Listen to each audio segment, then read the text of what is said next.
Good morning, beautiful people. It is Friday the 13th. Ooh. Sports have been canceled. The Masters was postponed just moments ago. The Players' Championship, the only thing that was still happening, postponed, suspended. The world seems to be suspended. The world is in disbelief. Fox Sports just canceled all of their live programming for next week. ESPN is putting on SportsCenter for 12 hours a day. Nobody has a clue what to do in the mainstream world because in the mainstream world, they have access to highlights. They have access to guests that are playing in the games from the night before. They have references and people in the leagues that are participating the night before. But what happens when those leagues stop and the highlights are no more for at least, Adam Silver's eyes, a month? By the way, for the NBA, who knows with everything else? They say we're not even close to the peak of the coronavirus, which could be a week or two away. So maybe but here on the internet, we ain't never had highlights. We ain't never had any connections. We have bad guests, and there is nothing for us to fear for the next couple weeks. We are going to have a good time on the show. Will we drift away from sports being our main conversation all the time? I don't think so, because that's what we are. We're sports people. That's what. If I was to do anything, at some point, sports are going to get referenced because that's my background. That's our background. But for the next couple weeks, we're going to turn this thing into an entertaining conversation. This is going to be an escape for the people that are currently being held captive in quarantine or self-quarantine. These are for the people that aren't able to go to work. The public school kids that aren't allowed to go to school here in Indianapolis. Everything was canceled just yesterday. I assume in other cities. Ohio, I believe everything was canceled. New York, everything was canceled. So if you're at home and you're supposed to be doing some BS at-home schooling, or you're at home away from work and you're worried about your future, you can be. I respect that a lot. But just know right here, at youtube.com/The Pat McAfee Show. And on this Westwood One radio station or CBS Sports radio station for at least 2 hours a day on the radio, and on YouTube probably more than that, we are going to do our absolute best to battle with you all through these next couple weeks of what seems to be just an absolute blank space in the sports world. The back of the New York Post headline? No, it's not a headline, I guess, because it's the back page. Back page. Back page. Back page is the website that got canceled. Don't go there, Tom. Yeah. Well, you can't. I don't think you can even go. Canceled. I mean, maybe in Canada it still exists, but here in America it had to go because people were dying over there. It's done in Canada, too. Oh, is that right? Canada. So I've heard. Oh, okay. Good guys. Smart. But the backside is the day the sports world stopped. And that's basically what happened. And when you look around your sports talk show, you go, oh, man, this is crazy. This seems smart. This is smart that this is all happening. I'm happy everybody's making the right decisions here to hopefully make sure that the coronavirus doesn't become like the H1N1, which killed like 12,000, 13,000 people. Like it doesn't come like the average. Let's just hope that we can somehow stop the pandemic growth here by staying away from people and stop interacting and doing our day-to-day things, changing our daily routine so that we can hopefully not have a changed world forever. That's what's happening. And then while you start thinking about it, and then there's a little bit of selfishness, you're like, I haven't really thought about this, but what the hell are we going to talk about? So we've been going to work. Next week, I'm probably going to be eating the hottest pepper on earth at some point live on the YouTube. I want people to know that since you have been with us since the beginning, now not a lot of you have. I mean, I understand there's a lot of new people to the party, and we appreciate you here. We are nowhere near our peak, just like the coronavirus either, by the way. I just want to let you know that. So welcome to the party. Thanks for coming. But there's been a lot of people that have been around for a long time that are about to go through some hard times here. They're saying economically, this could be a real problem for a lot of people. It's a trickle-down effect. Whenever the top things stop making money, then everything else kind of happens. And I don't know enough about finances, but the people that we directly work with, the SeatGeeks of the world, the FanDuels of the world, the people that keep our up. Now, I know the world is much larger than just the sports world, but I think this is going to have a pretty large effect on a lot of things. And this is time we band together. And whenever they say, make me laugh, clown, or dance monkey, I'm going to do that for the next couple of weeks for the people who are potentially in a much worse spot than we are. Now, we are not touching each other. We're doing toe taps all day. We're obviously very careful whenever we leave the office. I have not quarantined the boys to their apartments. I have not told them that they can't go anywhere. Although I have been told that would be a great leader move. I am not their dad. It is not my job to do so. But I believe we all understand that we have a responsibility to humans that rely on us to help them get through their day. So we're going to all all try to stay as safe as possible, and we're going to continue this thing at full speed. Today, I have a couple lists, okay? The internet loves lists. I did my top 10 favorite athletes of all time, okay? Because it isn't until moments like this where sports are pulled from you that you can really respect sports of the past. So I did my top 10 favorite athletes of all time, and I'm not talking about LeBron James, okay? I'm talking about humans that are just the fact that they were athletes is my favorite thing on earth. And also, since this is probably going to take over the world, it almost feels like Call of Duty is too tied in with this. People are going to start watching esports, I think. Diggs was betting on darts last night. Yeah. I mean, the people that enjoy competition, whenever there's a lack of competition, you got to find it somewhere. These e-gamers and esports kids have a chance to really, this is their Super Bowl these next couple of weeks. And I'm going to be watching, and I have been. Our show is a big esports show. Mm-hmm. If you're new to the show, we've been talking about esports and e-gaming for what? Probably 10 years, like at least 10 since the inception. Yeah, since it started. So I'm going to give you my top 5 e-gamers. So when you're watching these esports, you know who the right people are to cheer for. Mm-hmm. With that being said, let's get this Friday, March 13th. This gloomy, doomy day in potentially a lot of people's eyes. Let's flip that thing on its other side. Grab the vitamins. We're in for a good one. Evan Foxy, please play some Chase Rice. It's the perfect occasion for a little vacation from the heart of the nation. Not your medication, 2 hours of magic. Let's give it a go. Ladies and gents, it's the Pat McAfee Show. It's the Pat McAfee Show.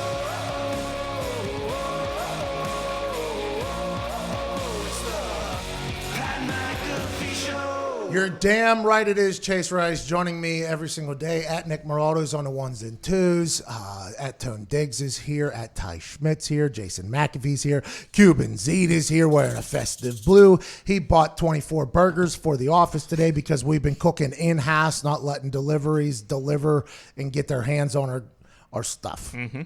That was Smart. a big move that was made yesterday. Much to the chagrin of at Evan Foxy, he was not happy about that, but he's not really a team player yeah, you are, Foxy, you are. But there was a lot of moaning from you, though, about not wanting people delivering their food into our office, because yesterday we had no idea what was going on, who had what. And Tim McAfee here, he doesn't know this is a real virus, it's a real problem, but it is. I don't need that guy dying because Foxy wants to get a chicken Caesar wrap. Okay, I just want to let you know that, Fox. I heard you moaning and groaning in the back. It wasn't. Yeah, it was. It was not me. Someone suggested. Okay. You said, "Come on, guys, we got to eat," is what you said. That's all I remember saying that. That's a well, and factual then there was a statement. follow-up. Like, Diggs actually told his delivery person, "Keep the food, stay the hell away from me." Didn't you, Diggs? They got an incredible Qdoba bowl. Yeah. By the way, healthy option. Yeah. You look good. As do you, Foxy. I just heard you yesterday groaning a little bit. And then on the phones, co-founder of the pub, which is a house that is currently dead, from Boston, Connor Campbell. It's not dead. Where'd you come from? Excuse me? The sewer where he was raised. No. It's not dead. Not dead at all. On the casting couch from Canada. Can't go home. So we got a guy that's stuck here, but he's not allowed to be here legally, and we're not allowed to pay him. So you are in the worst spot, I'd say, out of a lot of people who don't have the coronavirus. Gumpy. Good to see you, Gumpy. Good to see you too, pal. Okay, let's talk about some things that have happened, some decisions that have been made. Mark Emmert, we all knew Mark Emmert had a chance to make a wrong decision here, right? Mark Emmert and the NCAA seem to do that on a very regular basis, right? Whether it's PR-wise or sanctions-wise or punishment-wise, it seems like the NCAA, either they're in a no-win situation in a lot of the situations, or they just make the wrong decision every single time, depending on where you fall in the judgment of NCAA. Mark Emmert was being talked about yesterday because it seemed like everything that was big was being postponed, suspended, every single thing. And we talked about how we literally led off yesterday's show was it's inevitable that March Madness gets postponed or suspended just because everything else was. And March Madness is this thing that's near and dear to everybody's heart. I mean, everybody's. Even if you don't like college basketball, March Madness is something you can get behind. That one shining light, that whole thing. It's cool to watch these student human athletes, get a chance to put on a show for the world. Now, they're not getting paid. A lot of people talk about all that stuff, the other side of that. But as a fan, we're upset. We knew it was going to get suspended at some point. Mark Emmert, though, saw everybody else doing it, and he says, "Give me some more time, damn it." Okay? So then he starts looking into it. And they make the announcement yesterday that March Madness is canceled. The men's and women's basketball tournaments that everybody looks forward to is canceled. Not postponed, not suspended, not, hey, let's see what happens. Canceled outright. See you later. Move on. No NCAA basketball champion in the year 2020. Now, we laid out a beautiful pitch yesterday. And a lot of people started getting behind it. I saw Jay Will started getting behind it from ESPN. He started tweeting about it. Some other, and I don't want to say we created this. He probably thought of it at the same time as us or whatever. But whenever we laid out May Madness, I mean, we felt like we really laid out the other side of this coronavirus terribleness as being something that we can all really look forward to. May Madness, college basketball, best tournament that there's ever been. Then you go right into the NBA playoffs, right into football season, then bang, who won? We did. Coronavirus might have had its moment, but in the end, we always prevail with a, 5-month, right into another 6-month run of incredible sports. So although the coronavirus is stone cold Steve Austin, bedpanning Vince McMahon in the head to sports, hell yeah, I got it from here, Doc. That would only be for a couple weeks to a month, and then afterwards we'd be in a good spot. But instead, the NCAA says cancellation, and I think that's probably because this is unprecedented. They have no idea what to do, and they don't want to get in the way of potential players going to the NBA or something along those lines. But what is that number of people? In grand scheme of things, right? The NCAA is always like, well, we can't change our morals and our traditions and our decisions for the limited amount of people that are making money. It has to be good for the whole. So if it's because the people that are going to the NBA, I would argue that there's a lot more players in March Madness that will never sniff the NBA than are actually going to the NBA. Is it because they don't know what to do with schooling, the academic? I don't know what the deal is. I don't know why they wouldn't want to postpone this instead of canceling it like everybody else did. Yeah, because the NBA draft is it's only 2 rounds with 30, so it's only like 45 players. Well, and there's always some European name that comes down from the clouds like Macho Man Randy Savage with an elbow. I don't understand why canceling and not maybe just suspending it indefinitely, and then if things don't get better in a month, then cancel it because it's too far out. But I'm excited to hear the reason on why it needs to be canceled right away. Well, it's because the NCAA likes to kill people's hopes and dreams. I saw a lot of coaches who were all against canceling and for suspending until things got better. I don't know. I honestly don't understand because then they still get their money and everything like that if it's at a later time. I'm not going to say Mark Emmert's a buffoon, okay? Because there is a chance I'm still a college football analyst next year and all that stuff. Mm-hmm. And I don't know Mark Emmert personally, okay? I don't know him personally. I've never met him. We're in the same city. Okay, I assume there's a chance that we could run into each other at some point, and that happens with a lot of people. I've never got to meet him. I don't know how hard his job actually is, but it seems like every time his name is brought into the spotlight and makes a decision, there's always like, well, why would he do that, right? And that's automatically going to paint a picture in my eyes of somebody that's like, oh, that guy's a stooge. Oh, that's bad decision, stooge. That's that's who that guy is. But I don't know how hard his job is. I don't know how many other people. But it feels like just automatic cancellation, especially in the state of our world is right now, right? Our world is already getting enough gloom and doom. I mean, Tom Hanks has got the coronavirus. They're testing Charles Barkley now. These are some of the most beloved humans we have, let alone all our sports. To just put the end of it, just in cancellation is so finite. It's like, boom, it's over. This is what we're doing.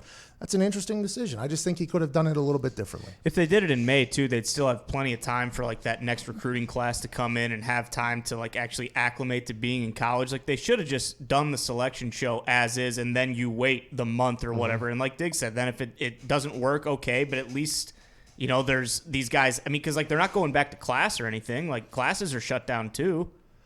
So it's not like the schooling is like the predominant, like, oh, we can't push it back because then these guys are going to miss more class than they already are. So we're all saying that Mark Emmert is a buffoon? No. Stooge. It's a bad decision. Sellout. He's a stooge. Stooge. It seems like he's a stooge. Stinks. Do you know him? Yeah. You know him? He's no good. You're in Canada and you know Mark Emmert? Big Mark Emmert follower. Emmert? Emmert. Emmert? Emmert. That's not his name. Emmert. Mark. Marky Emmert. I just call him Mark. I know him so well. For the spring sports and stuff that were canceled, like, do those players get an extra year of eligibility? Yeah, what about, like, I saw some kid tweet, he was a baseball player. He was like, man, I did 9 months of rehab for this, and it just got canceled or whatever. It's like, hey, pal, like, that's how the world is sometimes. I almost wanted to take, like, the old school stance. Like, yeah, this is, hey, man, when a pandemic comes to town, like, sometimes this could happen. But it is true. It's like, I feel like the finite decision of just like, boom, here we go. This is it. It's over. And just a full cancellation is just, I don't think it was the right move. Now, granted, this is how I feel about every single decision that person makes. I've never been in that position. I have no idea who he is as a person, but it just feels like this guy's a bad decision stooge, one after another. Boom, boom, boom. What did I do right? Nothing. Well, because no one would have said anything if they would have postponed it. That's what everyone else is doing it. But and conversations right now would be about potential matchups still. Right, yeah. They would still stay relevant. It would still be a good thing. I don't know. We got to get to a break. 16 minutes after the hour. At 10:30, we're being joined by Jim. can't wait. A super genius. Tested IQ score of 166. We grew up in Pittsburgh, Pennsylvania, a lot of us, obviously. And there is a sports voice in Pittsburgh, Pennsylvania that is unlike any other human on earth. A full-time heel wrestling manager just speaking into the mic about sports on a daily basis, who is an actual genius. It's not. Mark Madden will be joining us at 10:30. We've known him. Nick has known him since he's like, what, 13, 14, 15 years old? Yeah, around there. Long time. Long time we've known this guy. This man shaped the mold of my life in a lot of ways, which says a lot about me. What you just realized there was, what you just saw was Nick realizing that his whole life was potentially shaped by this man. It'll be an electric conversation, we promise you that. 17 minutes after the hour, let's get to a break. This is the Pat McAfee Show.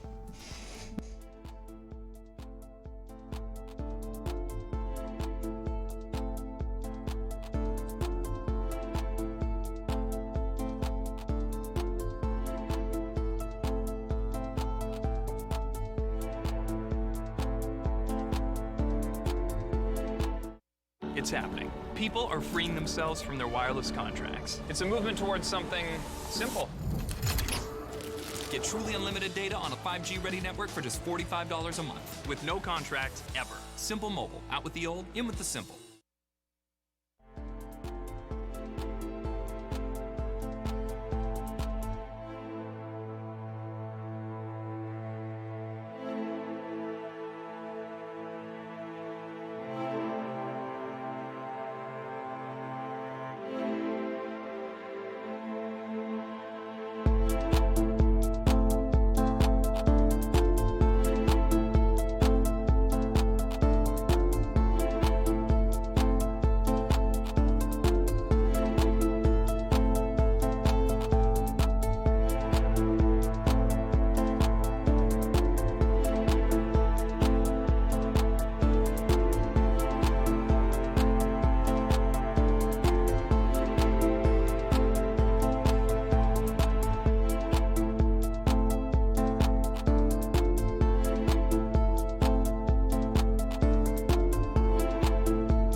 shirt's currently on sale at the website. I feel like it's good for a time like this.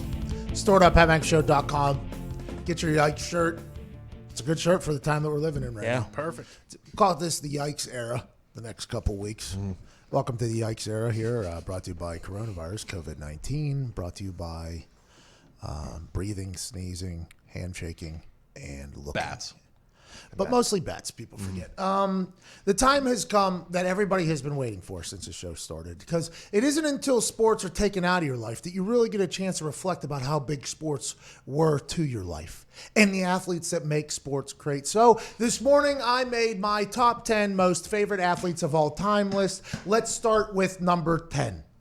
Thomas Snacks Lee. Yeah, he might have just came into the world a week or two ago, but number 35, the college basketball equipment manager who got a chance to get in on senior night and won absolutely drip, drop, splash from the logo, basically. Thomas Snacks Lee checks in at number 10 for me. He called himself Fat Durant at one point. That added about 10 to 15 more points. Kevin Durant actually signed a jersey and sent it to Snacks. Snacks is going to take over the world. I can't wait to watch. He's number 10. Number 9, AJ Burnett. This pitcher who won multiple World Series and was paid $155 million over his entire career with Toronto, the Yankees, and then a retirement tour at the Pittsburgh Pirates. Came on to my list of favorite athletes of all time one night on Station Scare, which is a bar area in Pittsburgh, Pennsylvania. There was a bar called Buckhead Saloon, and I was in there having the time of my life. I looked around. They were asking everybody to leave. The lights came on. It's like 2:30, 3 o'clock. I was told I could stay, and there was a 6'4" man that I had been drinking with for the last hour but had not spoken to. We had just been buying drinks back and forth to each other. We started drinking. It was me, him, a couple of his friends, a couple of my friends. I looked at the clock. It was like 3:30, 4 a.m. We walk out of there, okay? I'm like, well, that guy's a legend. Good for those people. Got his name. His name was AJ. Next night, we went to the Pittsburgh Pirates game. It was AJ Burnett bobblehead night. He was the starting pitcher. I was drinking with that man till 3, 4 in the morning, and then he was the starting pitcher, a bobblehead night at the Pittsburgh Pirates game in PNC Park the next night. He had already won a World Series by that point a couple times. That automatically puts you in the list of my favorite athlete. He got shelled that night. Many people were blaming me. I blamed the ownership of the Pittsburgh Pirates. Number 8, another legend, Sebastian Janikowski, kicker from the Florida State University and Poland, who would obviously go on to the Oakland Raiders and become a legend in everybody's eyes for numerous party reasons. At one point, he was addicted to Rooflin. He had been all over the place party-wise, and he would show up every single Sunday for the Raiders and bomb footballs. There's legendary stories about when he was a child kicking a soccer ball and knocking over a soccer net in Poland. The Polish cannon took over America. And also, after I got in trouble for my alleged incident, and I was deemed the drunk kicker, drunk punter of the NFL, and I was given the bad rep, Sebastian Janikowski came over to me. He said, hey, thanks, man. And I go, for what? He goes, get off my back. And I laugh at that. And then I asked him about the substance of abuse program that was testing me 8 times a month for 27 months. I was like, man, I can't do anything with this substance of abuse program. And he says to me, go on cruise. What they do? Test on boat, fly to boat. And I was like, good call. So I took like 5 cruises that offseason. Big shout out to Sebastian Janikowski. Number 7, this one's going to blow a lot of people's mind, but I think he took over the world. Ladies and gentlemen, Gilbert. Please play the Gilbert clip. Hey, Gilbert. Hey, it's great to have you on the RV, Gilbert. You look incredible. What have you been up to, man?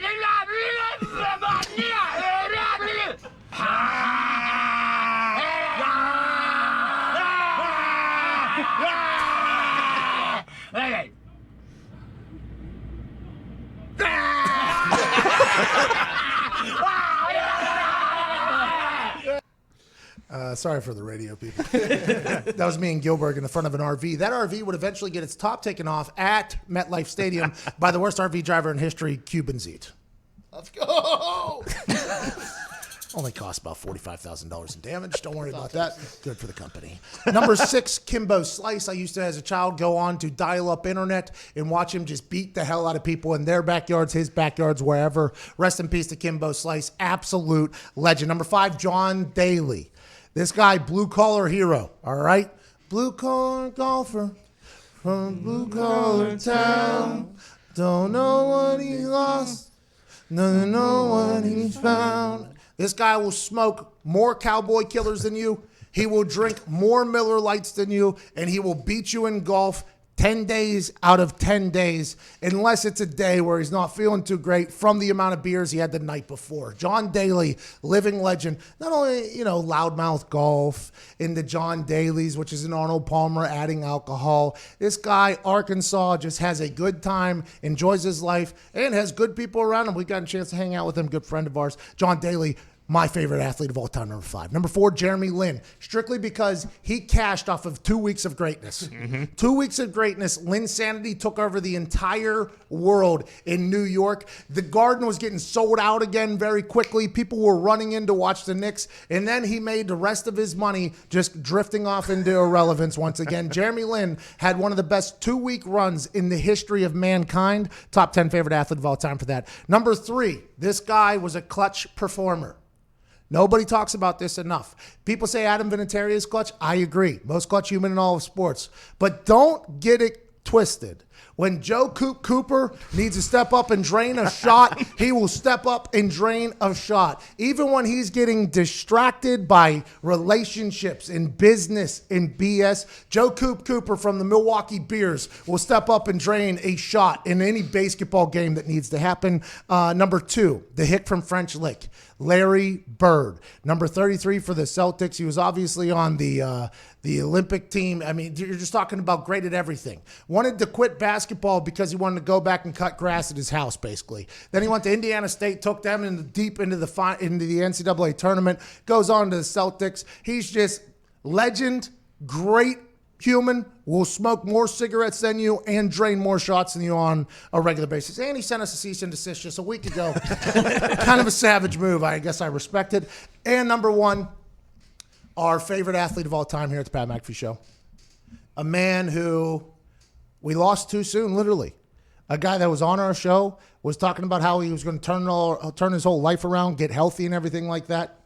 The hefty lefty, the Pillsbury throw boy from Kentucky, my top favorite athlete of all time, Jared Lorenzen. Jared Lorenzen could throw a football 95 yards. 95 yards if he wanted to. He could run over any defensive tackle if he wanted to. And he had this swagger about him that was uncanny. When he came on our show, he was hilarious. He looked like a guy who could drink more beers than you. He could throw a football further than you. He could tell a story better than you. He was tougher than you. And he was a guy you'd want to be boys with. Rest in peace to Jared Lorenzen. And rest in peace to my top 10 favorite athletes of all time list, because that thing is now done. Happy we got that out into the world. We got to get to a break. We got Mark Madden on the other side. Can't wait for that conversation. Electricity is about to radiate through your screen or your speakers. Take a dump. We're back on the other side. This is the Pat McAfee Show.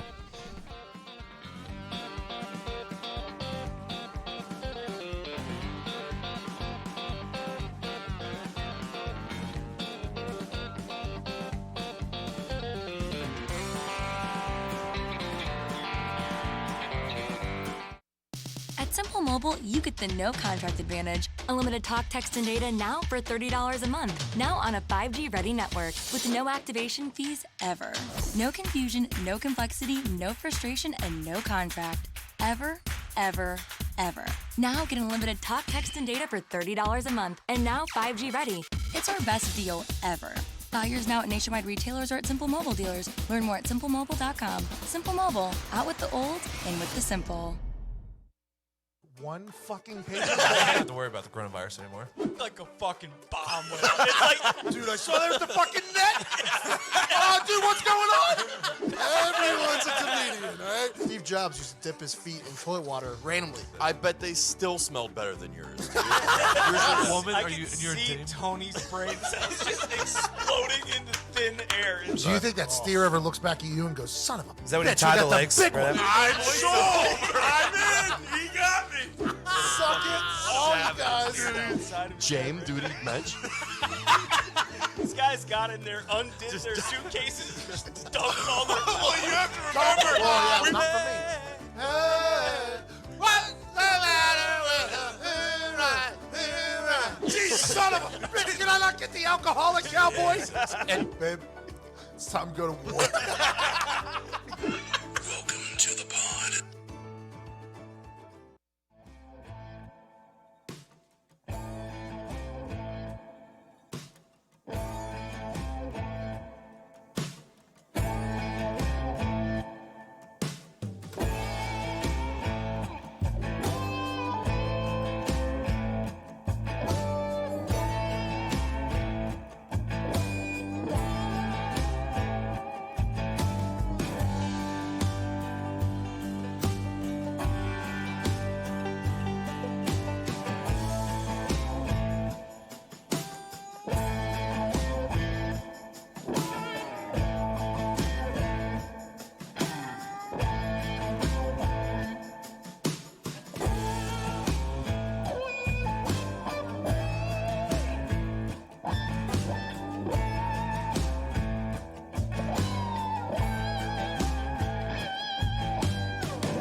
Welcome back to the Pat McAfee Show.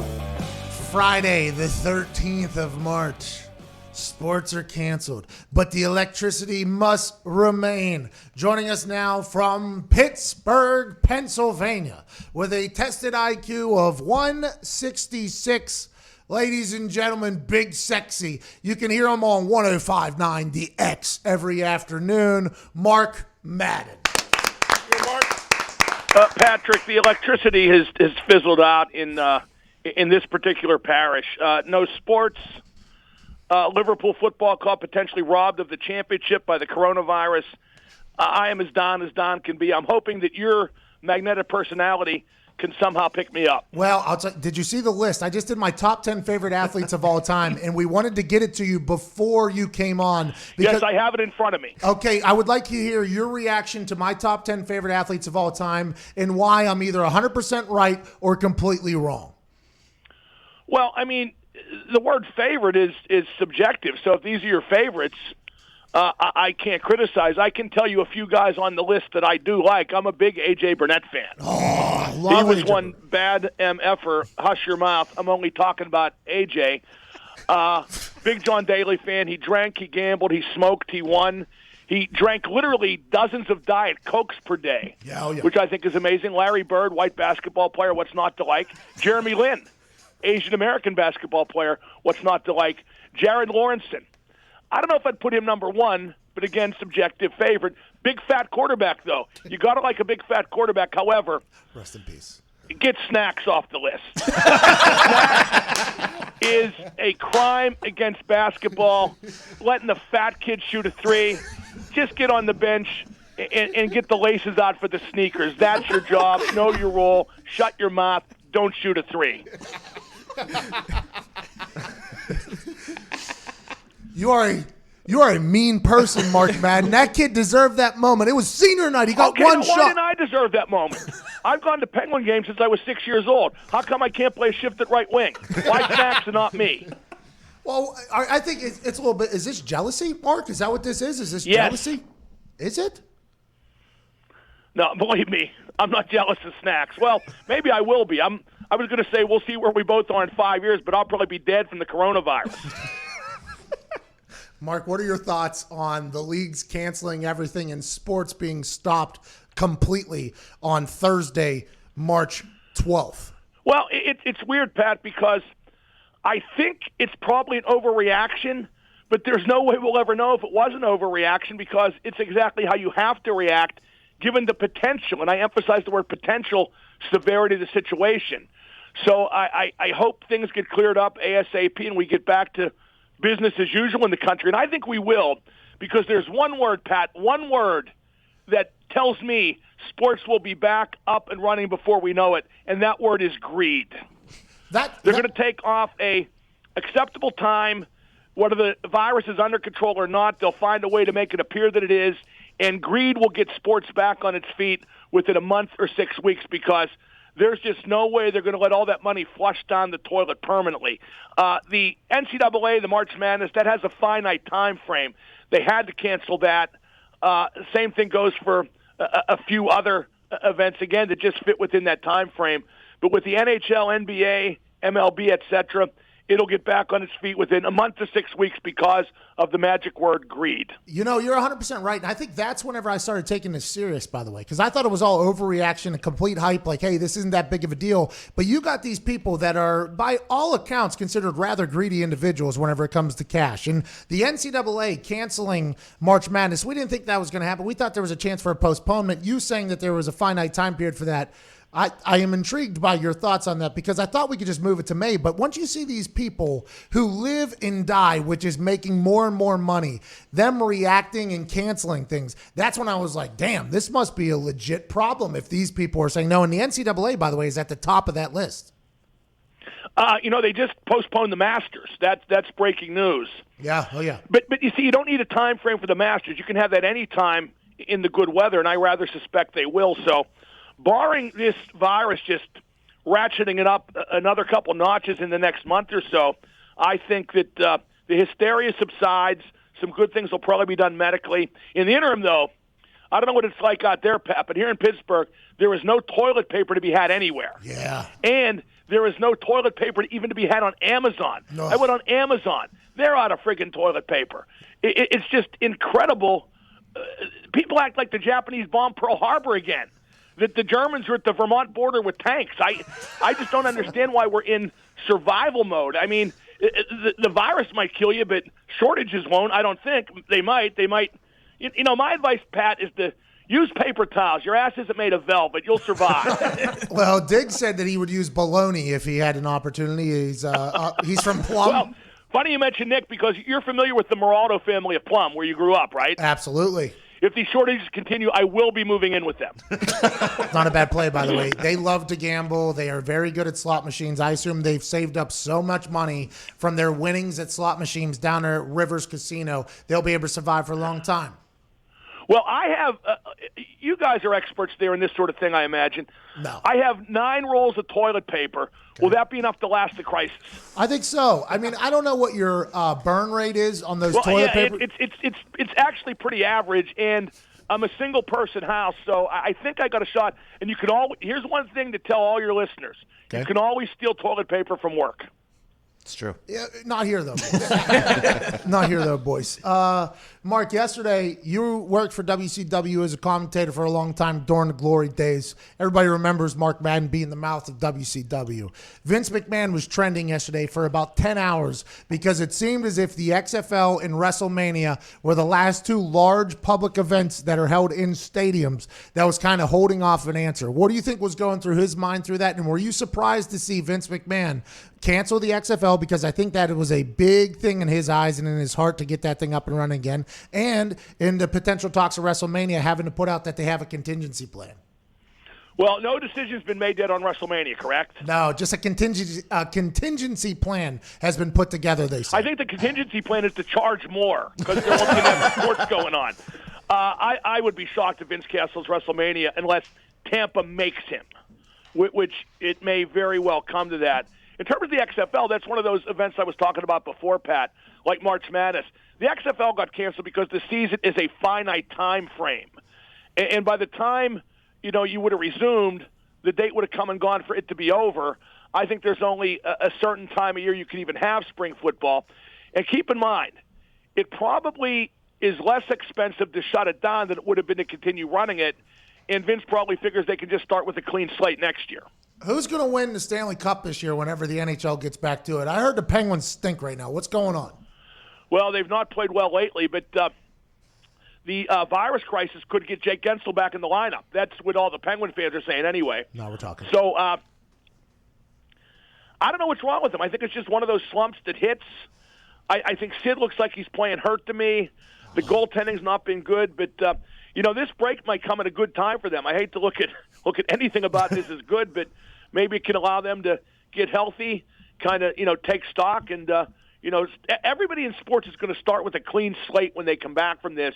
And I think the Penguins may benefit from that more than most. I think veteran teams are probably in all sports are going to do better than the younger teams because the old heads know that they're going to have to stay training through this entire time, where some young guys might kind of relax on their laurels. And I'm not saying that as a judgment. I'm just saying like a lot of younger guys might potentially, and older guys could, I guess, as well. But you don't stick around for a long time unless I think the older guys would be more inclined to stay prepared during this. 100%, because they understand that their body won't be able to get back in shape as much with the NBA delay. Now, the NBA, by the way, was getting very hot. I mean, they were becoming that Lakers-Clippers game. And I know in Pittsburgh, we're not big NBA fans, but the NBA, the Lakers-Clippers game on Sunday before coronavirus came was must-see. It was like playoff basketball, and it felt like the NBA was really trending up in everything.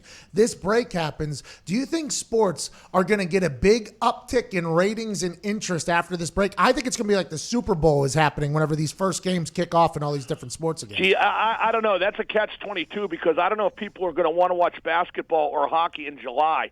And by the way, a couple of things that I found out just this morning.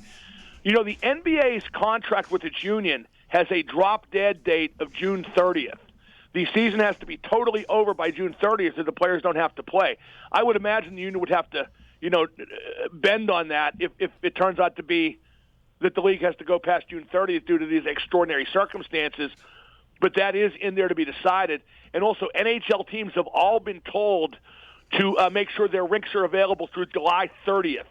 And that if the season, if this stoppage lasts long enough where the season can't be completed by July 30th, they probably will scrap the league for a year. Mark, you've been around business a long time. I assume you've negotiated your own contracts. I've been going through a lot of the contracts that I've signed. There's like an act of God clause in basically everything. Have you heard about this? I don't know if there's one in my contract per se because mine is ironclad, but go ahead. Ours are not. That was an amateur mistake by me. But there is like this act of God clause that I think a lot of people may be potentially putting into action where either companies can say that they can't afford to pay somebody or something like that, and people can get out of business arrangements because of an act of God or like some supernatural. This is falling into that because it's a worldwide pandemic. There's no way that anybody thought that we could potentially come to this situation. Oh, no, but by the same token, Pat, I don't think anybody would invoke the act of God clause in a negative fashion on the heels of this either. Like, what if the NBA players said, look, we know this virus threatened the world, it killed X amount of people, but we're still not playing past June 30th no matter what. They just can't do that. Wouldn't you agree? Yeah, I agree. A.J. Burnett might have the guts to do that, not the NBA players. Agree. They look terrible PR, absolutely terrible PR-wise. But I think for these next couple weeks, it's going to be very interesting to see how the sports world is handled. I mean, you got what, 4 channels on TV that are dedicated strictly to sports, and sports have been canceled. People like you and me, Mark, we're going to survive, but there's going to be a lot of people that are going to get cut by the wayside in this sports media business. Pat, we will survive by our wits because we're funny guys, and I mean that very sincerely. A lot of people won't be able to fill the time, and I heard that CBS Radio is going to lay people off during this sports stoppage because they just don't feel it necessary to keep that many people on the air talking about sports when there are no sports. We are on CBS Sports Radio right now. Well, they said not you. Okay. I was about to say breaking news from Mark Madden there. Big Ben Roethlisberger's getting back into shape. The Baltimore Ravens lose Marshall Yonda, all-pro offensive lineman in a run-first style offense. The Cleveland Browns, who knows about them? And the Cincinnati Bengals are going to get Joe Burrow. What's the AFC North shape up like next year? Well, first off, if I were Joe Burrow, I'd refuse to play for the Cincinnati Bengals. I'd pull an Eli Manning with San Diego because they will ruin his career. It's true. That's what everybody. A lot of people. I think Cleveland's going to finally play up to their talent level, or totally self-destruct. What were they this year? 8-8, 7-9, I forget. Yeah, but they will go decisively in one direction or the other. I think Baltimore's still going to be pretty good. I think Lamar Jackson will follow up his MVP season with another good campaign. And with the Steelers, I think their offense is going to stink. And that's even if Ben comes back at 80 or 90% of what he used to be. They don't have a number one receiver. They don't have a number one running back. They don't have a number one tight end. And what's even worse is they think they do. But none of those guys have performed up to their capabilities. By the way, in a public appearance the other night, Pat, I gave some medical advice. I wore a Juju Smith-Schuster jersey I saw that. to the appearance. And I told the people, look, if you wear one of these, you won't catch the coronavirus because he wears this and hasn't caught anything in a year. No, he catches it. He just fumbles it away. Mark, what's your deal with Juju? What is your deal with Juju? I think he postures like a guy who's accomplished something and just hasn't. He wants the life. He doesn't sacrifice for the results. When Ben got hurt this year, he just had a bad year, and you can blame that on the inferior quarterbacking of Mason Rudolph and Duck Hodges, but Deontay Johnson did just fine, and he was only a rookie. He's all hat and no cattle. He's all internet and no results. In my mind, you have to accomplish things before you act like he does. And the same goes for James Conner. James Conner's hurt all the time. He only had one game of over 100 yards this past year. And he's on Twitter saying, well, I'm going to prove the detractors wrong. What, you didn't have a bad season? Own up to that. That's how you get past it and have a better season. These guys are like the toxic twins, Bell and Braun, except they're not as good at football. Jeez. Mark. Go ahead. You just sawed down the entire Pittsburgh Steelers team. You live in Pittsburgh. That city. Yeah, I really don't like them very much. Pat, you know that. You know that. I'm not a Steeler fan. I'm a Penguin fan, a Liverpool fan. Everybody else can go kick rocks. I just don't care about everybody else. I'm a Ben fan because I like Ben, but, I just don't. I'm not invested. And I think that makes me actually good at my job because it's something different other than all the pathetic, suck-up home team cheerleading, pom-pom waving people who work in Pittsburgh. That's what makes me different and great. Speaking of great, the Pirates have never been. How do you feel about the Pittsburgh Pirates, Mark Madden? I try not to. Did you see the play the other day when two guys got thrown out at home plate on the same throw? They're in mid-season form already in spring training, Mark. They have the worst record in spring training. If they keep that pace up in the regular season, they'll be 30 and 132. Even like years ago, remember when Michael Keaton said you got to sign the check? Now Billy Gardell's on TV ripping nutting.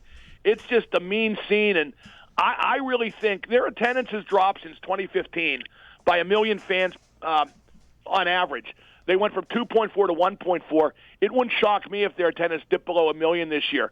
It's one thing to have a bad team, Pat, and plenty of teams at plenty of times throughout sports history have had bad teams, but the Pirates have broken their trust with the fans, and that's what chases fans away for good, when they just don't feel that the organization is looking out in the fans' best interest, whether it be in the short or long run. Mark, we over here agree with you completely. We actually think the entire Pirates organization is filled with a bunch of stooges and sellouts. Do I say that? Oh, yeah. By the way, I say stooges mostly. Stooges is big in my vernacular, yes. We brought it in, by the way, into ours because we're FCC regulated, and stooge just hits at a different level. No, hold it. Wait, that's right. You're on CBS now. Like, you're FCC regulated just like me, huh? Yeah, so stooge has gotten moved into our You got to learn to dance around the edges, Pat. Well, you said MFer earlier, and then you said... Well, that's fine. That means Madden follower. You know that.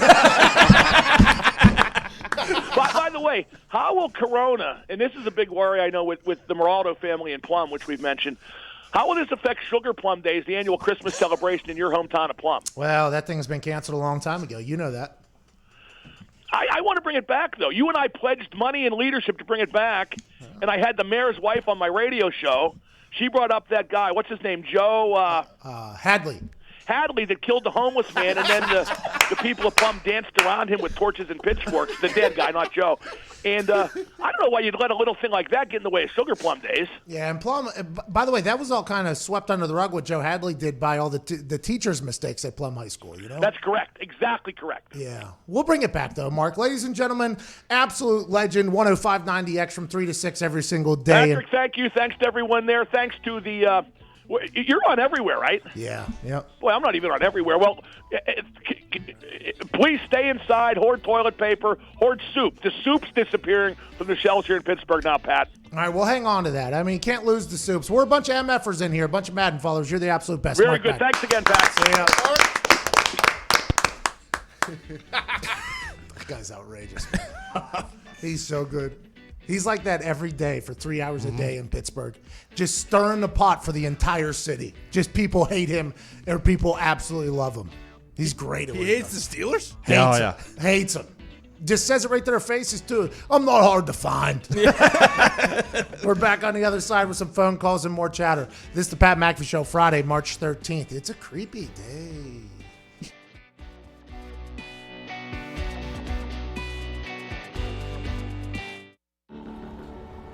One by one, it's happening. People are freeing themselves from the hassle and frustration of their wireless contracts. It's a movement towards something simple.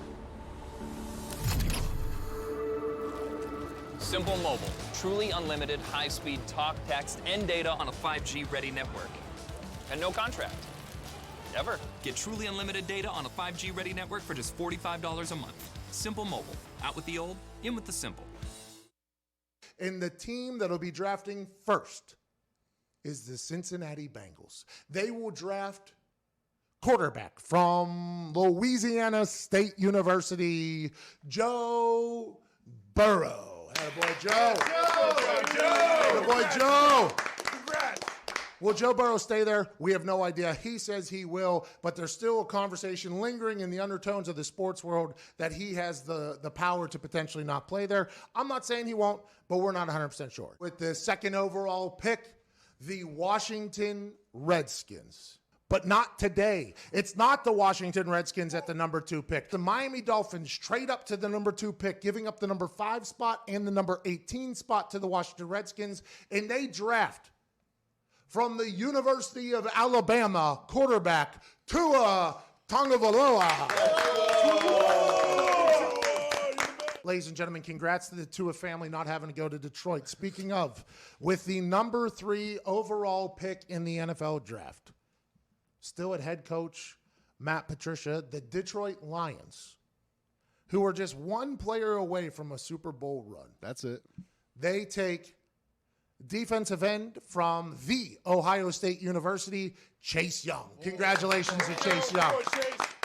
Congrats to Matt Patricia, too, getting a potential once-in-a-generation player off the edge with the number 4 pick. The New York Giants, who just 1 year ago drafted a quarterback that the world was up in arms about, who actually turned out to be a pretty good football player. Saquon Barkley's in the backfield, but on the other side of the field, you will have, playing at corner, Jeff Okudah from the Ohio State University. Congrats to Jeff. With the 5th pick from Miami, the Washington Redskins take a man that's 6'4", runs a 4.39, and can play every single position on the defensive side of the ball, Isaiah Simmons from Clemson. Number 6, the Chargers. They take a veteran quarterback. They don't take a quarterback here, which a lot of other mock draft picks are saying. They take Mekhi Becton, offensive tackle from Louisville, who put on an absolute show at the Combine just a week ago. With the number 7 pick, the Carolina Panthers, who have a lot of decisions they have to make. Will they be in play for Joe Burrow at this point? Nobody knows. I just think that they'll take Derek Brown, defensive tackle from Auburn. Good football player. Get him in that system. See what Matt Rule can do with them. At number 8, the Arizona Cardinals. I think they pick up another weapon for Kyler Murray in that offense in Jerry Jeudy, wide receiver from Alabama. The Jacksonville Jaguars at number 9 already said or reports that they're trading Nick Foles. Are they going to draft another quarterback here? Can't do that, especially with what Minshew Mania was last year. So let's go with Tristan Wirfs, offensive tackle from Iowa at number 10. The Cleveland Browns, because they knew last year that their offensive line was garbage, they pick up Jedrick Willis, offensive tackle from Alabama. At 11, the New York Jets. Although it is coming out and reports are that they're going to sign something with Robbie Anderson, I still think they take wide receiver C.D. Lamb from Oklahoma. Number 12, the Oakland Raiders. I believe with that offense, no matter who's playing quarterback, I think they need another weapon. That'll be Henry Ruggs, wide receiver from Alabama, who is very fast. That fits the Raiders model, by the way, being very fast. And at the number 13 pick, the Indianapolis Colts. The one thing they are missing is another weapon on the offensive side of the ball. So with the 13th pick, the Indianapolis Colts select wide receiver from Clemson, T. Higgins. Congratulations on moving to Indianapolis. And congratulations to all those student human athletes that are definitely getting drafted in that exact order.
It's the perfect occasion for a little vacation from the heart of the nation. Not your medication, 2 hours of magic. Let's give it a go.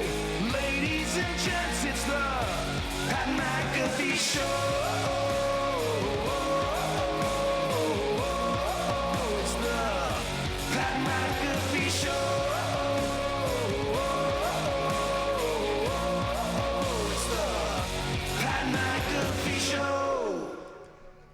March Madness is here, and No, it's not. There's a new one.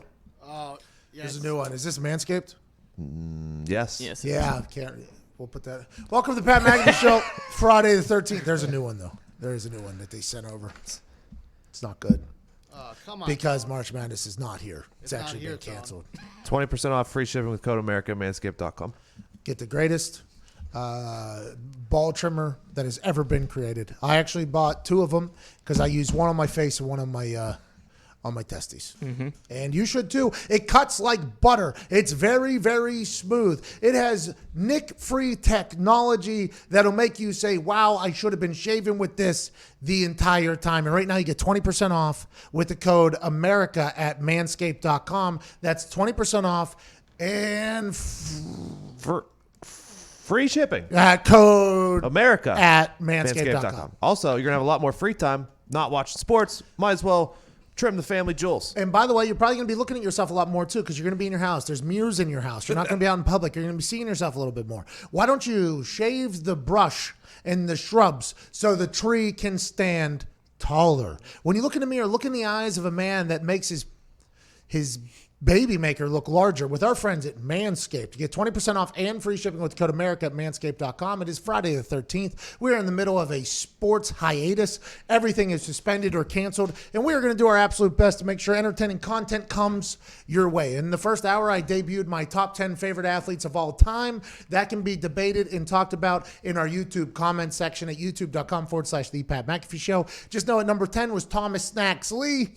Also, he called himself Fat Durant, the kid who got wet on his senior night, equipment manager that got in just a week ago. And at number 1, the Pillsbury throw boy, our friend Jared Lorenzen, rest in peace. In the first hour, we had Mark Madden on from Pittsburgh. We talked about how we thought Mark Emmert's decision was a bad one. We thought he should have just said that it was suspended or postponed as opposed to the finite cancellation, making sure that nobody would talk about it anymore. So in 2020, we do know that there will not be a crowned NCAA basketball tournament champion, which is sad. But we are currently living in a time that calls for desperate measures because we have something sweeping the world. It's not an epidemic. It's a pandemic. This thing is on the rise. It's on the run, and we're trying to stop it by changing our habits in our daily routines day by day. So with that being said, sports for the foreseeable future has been completely postponed. We run a sports talk show. What does that mean for us? Absolutely nothing, because we say dumb things into microphones every single day. It doesn't matter if sports are happening or not. We are sports guys. It will always revolve around that. But afterwards, the conversation could lead anywhere. In the first hour, we had Mark Madden from Pittsburgh talking about all things happening in the world. This hour, we have Tom Curran. Tom Curran from NBC, Patriots Insider. He'll be joining us in 26 minutes to talk about, I assume a Tom Brady conversation will happen. We'll talk about the sports and how to pronounce his damn name. Joining me at Nick Monraldo, at Tone Diggs, Ty Schmidt, Jason McAfee, Cuban Zeet with a fresh cigar, at Evan Foxy wearing a great shirt, and Connor Campbell. And on the casting couch, a man who is now currently locked in Indianapolis. If he was to go home, he would be quarantined for 2 weeks. Gumpy. What up, Gumpy? How we doing, boss? I'm okay. Everything has been canceled or postponed. Everything. XFL season, canceled. Masters, canceled or postponed. The Players' Championship, postponed. MLB, nobody cares. NBA, suspended. NCAA spring sports, canceled.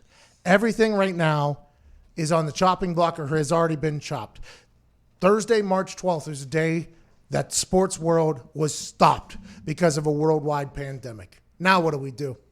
Diggs started watching darts last night from Europe.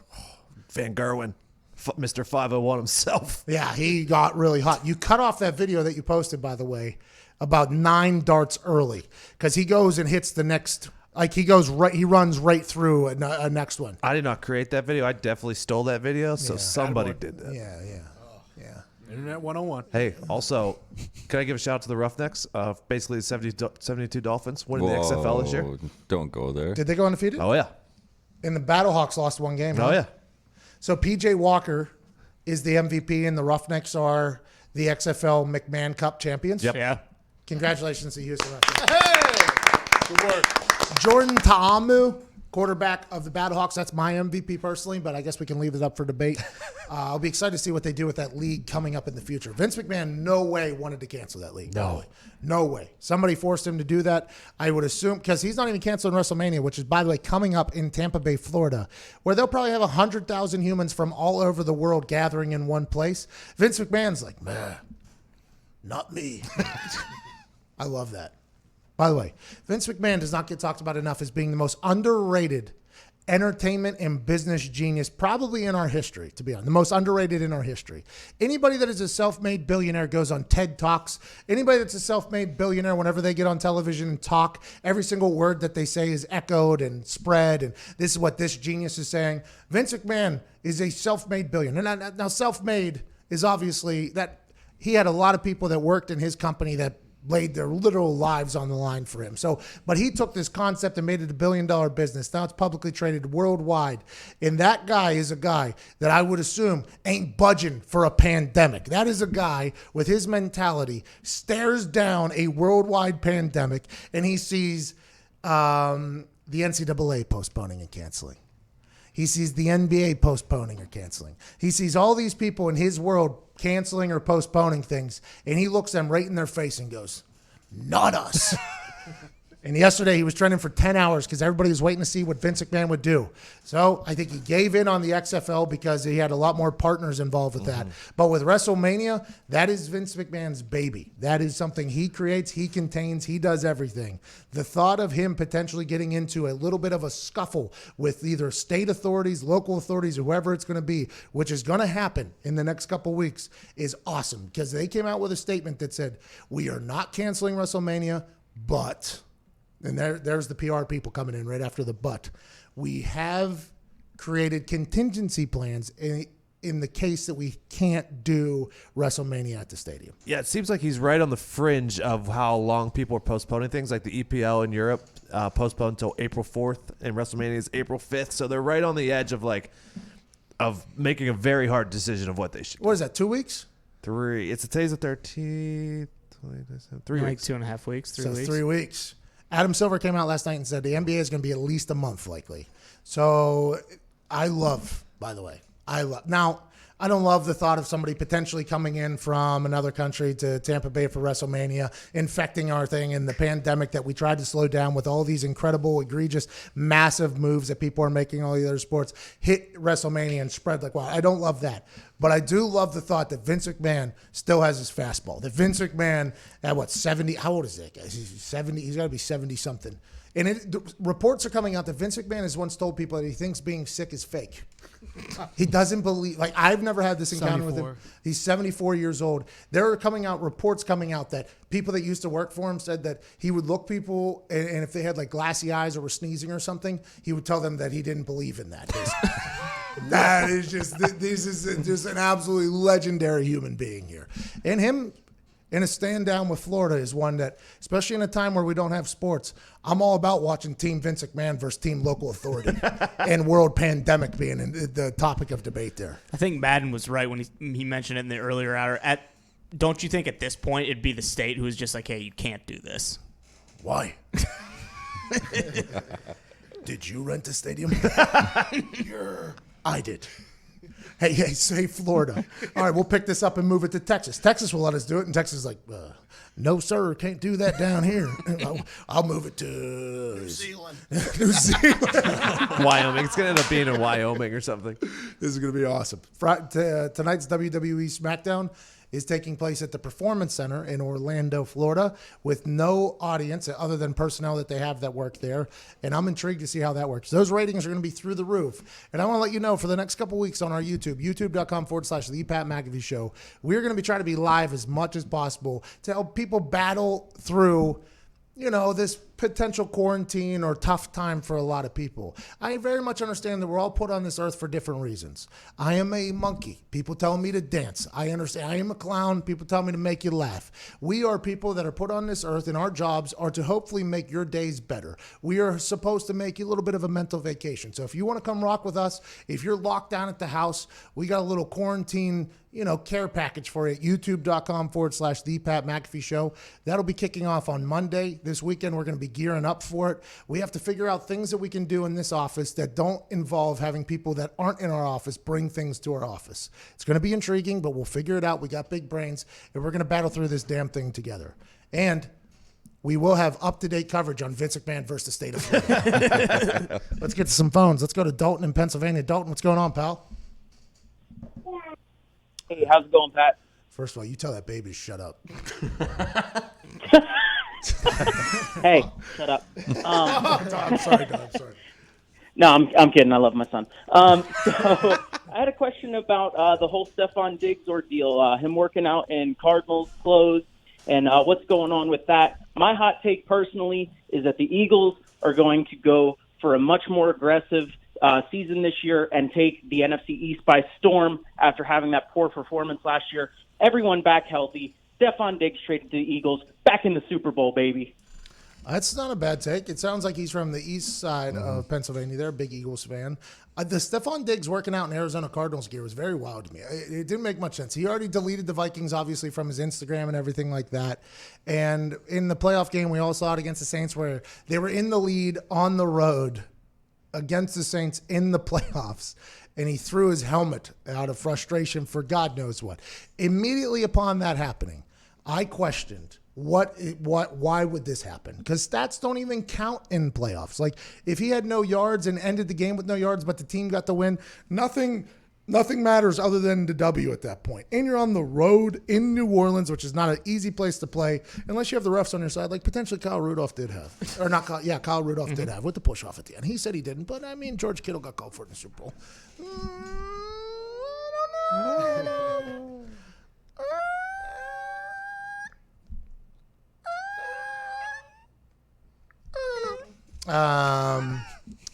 But whenever he did that, I questioned it. I was like, that was a wild move by Stephon Diggs to throw his helmet like that. And then they caught him on mic'd up telling Kirk Cousins, like, hey, I don't need the ball or whatever. It's like, all right, very interesting, this guy. I mean, he has one of the biggest plays in NFL history with that Minneapolis miracle catch and run and helmet throw, and a magical moment. And he's an incredibly talented guy. But it feels like his mind might not be in the right place, is what I was thinking. Vikings fans attacked me for that. They said, oh, you don't know Stephon Diggs. Why are you judging him for that? Then when the mic'd up came up, when he told Kirk Cousins, I don't need the ball, man. Let's just get the win or whatever. It was like, oh, is this the guy? Now that he's deleted the Vikings from his Instagram, now that he's working out in Arizona Cardinals gear, it is very obvious that Stephon Diggs was not happy at the Minnesota Vikings, right? He is not happy. He got fined $200-some-thousand like week 3 or week 4 whenever he came out speaking about how the offense was bad after Adam Thielen had his blow up. Stephon Diggs is going to be on a new team. What's a team that would want him or care to have him?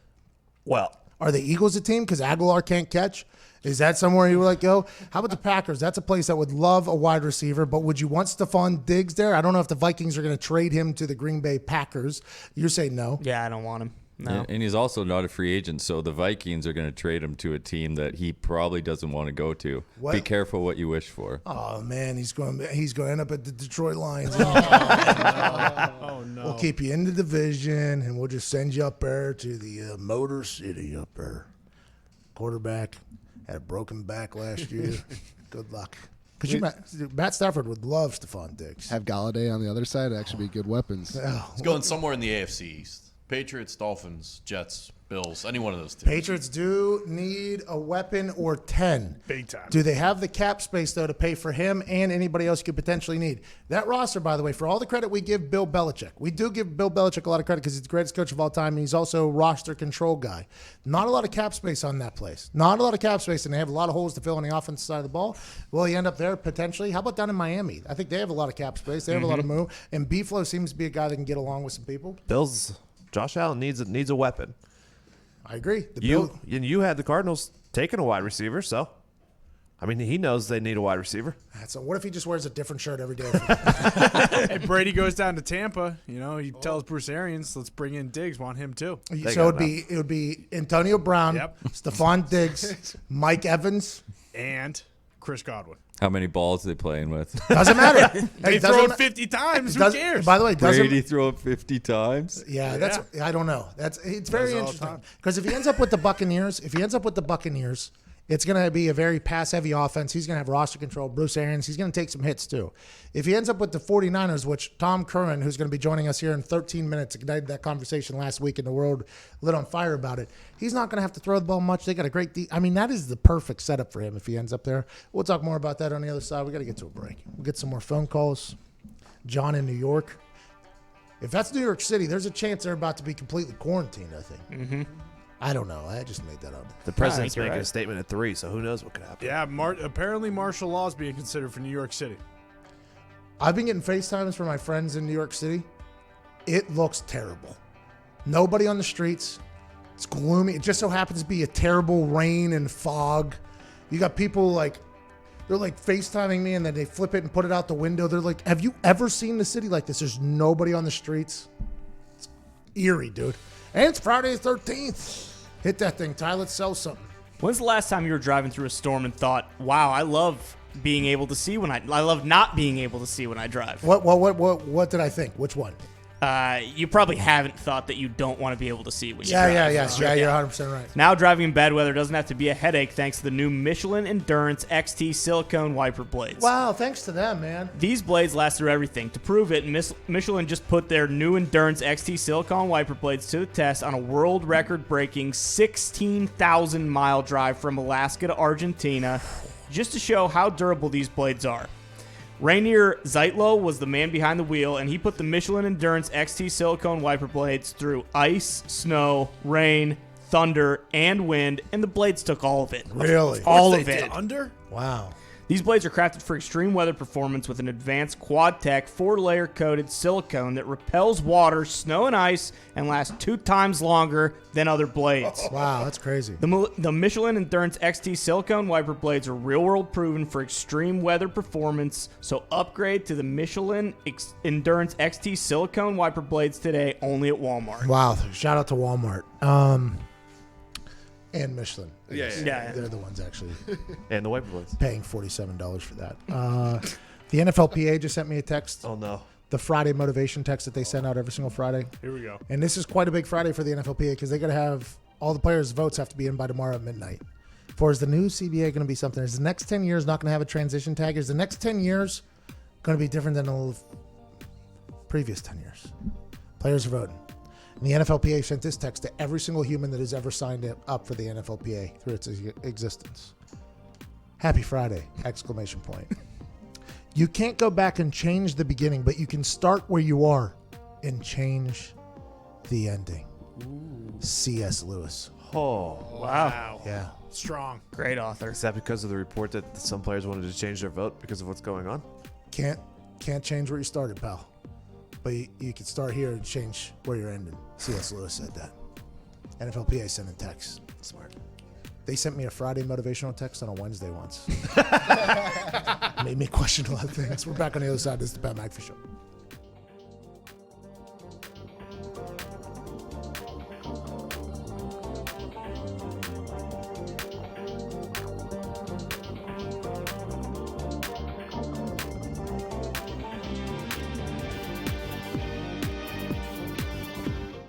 At Simple Mobile, you get the no contract advantage. Unlimited talk, text, and data now for $30 a month. Now on a 5G ready network with no activation fees and no contract ever. That's our best deal ever. Simple Mobile, out with the old, in with the simple. Let's get it. Let's go.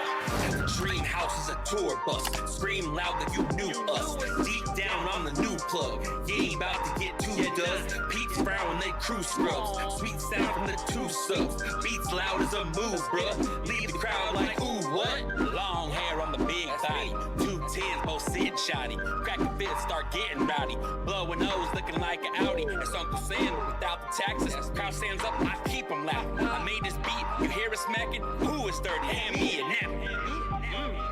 You probably wasn't expecting.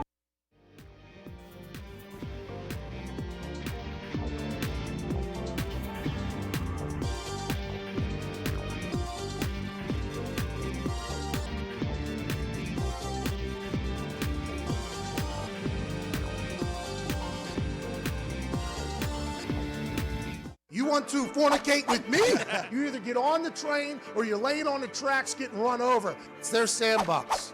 Got to play by their rules. But at some point, Goodell has to come out and be like, yo, kick him out of the league. I do not get cramps in my hands when I'm writing checks. He definitely deserves an apology, and that's my bad on that. Work-life balance a load of crap. He's taking a bunch of average Joes. Some of these younger guys, they're so confident in their ability that they don't think they need any advice. Like, what are you doing? You don't see the best teams doing that. It's just finding a way to be better today than you were yesterday.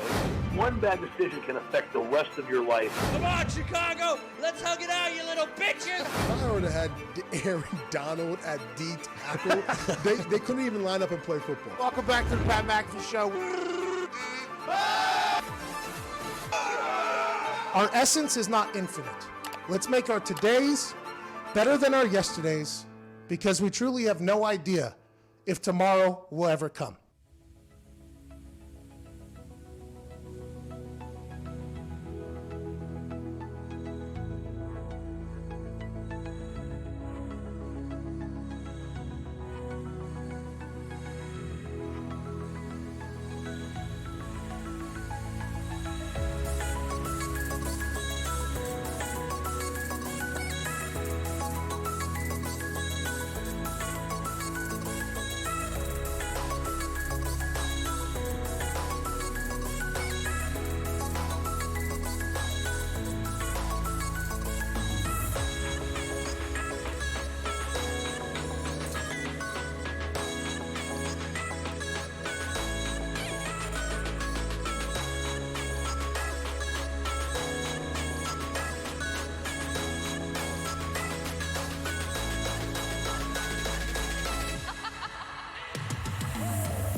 Welcome back to the Pat McAfee Show here Friday the 13th. Whoa.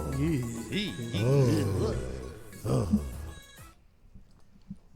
Remix. It's quite a harsh out there. Jason McAfee with the touch of Fogel. You didn't deserve that, Jay. You did not deserve that. Remember to wash your hands out there and keep yourself quarantined if you're sniffling or anything like that. I guess they are talking pretty massively about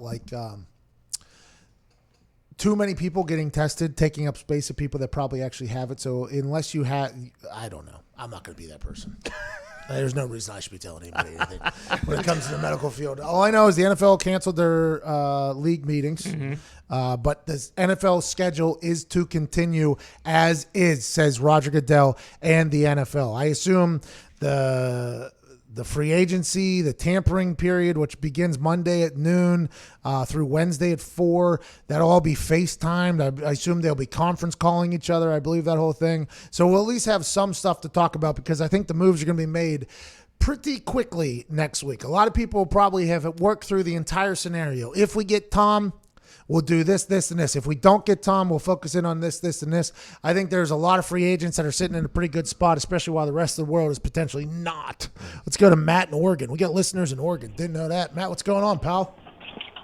Good morning, Pat and the boys. Hope you guys are having a freaky Friday the 13th. But I'm here because last week you guys had some stooge from Oklahoma who said they didn't want Tom Brady on the Niners, which is just a lie. We would take the greatest quarterback of all time any day. Smart. Hey, you know what, Matt? I appreciate that because we thought that guy was stupid. We thought he was speaking for an entire fan base, Niners Nation. We thought the 49ers fan, and we got a lot of tweets that have called me a stooge too and said I'm a buffoon for saying that Tom Brady on the Niners would be the perfect fit and probably win the next 3 Super Bowls. But Niners fans say, no, we want our guy Jimmy G. Dan Orlovsky said something yesterday. It was actually pretty intriguing. Kyle Shanahan has created incredible offenses with Robert Griffin III, Matt Ryan, and now Jimmy G. Do you think he's worried about the time after Tom Brady's done, which is in 3-4 years, that he couldn't find a quarterback to fit in? I don't think he's worried about that at all. And I assume him and John Lynch are having those conversations. The man that reignited the conversation about Tom Brady potentially going to the Niners is from Boston. He's a Patriots insider named Tom Curran, and he is joining us on the other side of this break. We'll get to the bottom of it. We'll talk to him about life without sports for a sports insider. I have no idea what that means. And we'll see if his name's Curran. Oh, geez, I just spit pretty big there. Don't touch my desk. Don't everybody stay away from my desk. Oh, no. I don't have it, but I don't want you to touch my saliva and then my saliva potentially send it to me somehow. Because I think that's what happens. I think it just kind of mutates. Yep. When you look at me like that for Gumpy, you're not even allowed to be here right now. Nobody knows. 26 minutes after the hour, Friday, March 13th. We're back on the other side with a guest talking about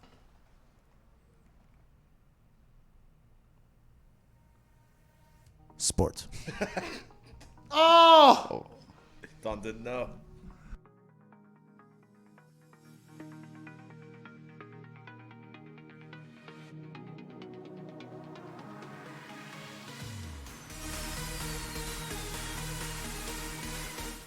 It's happening. People are freeing themselves from their wireless contracts. It's a movement towards something simple.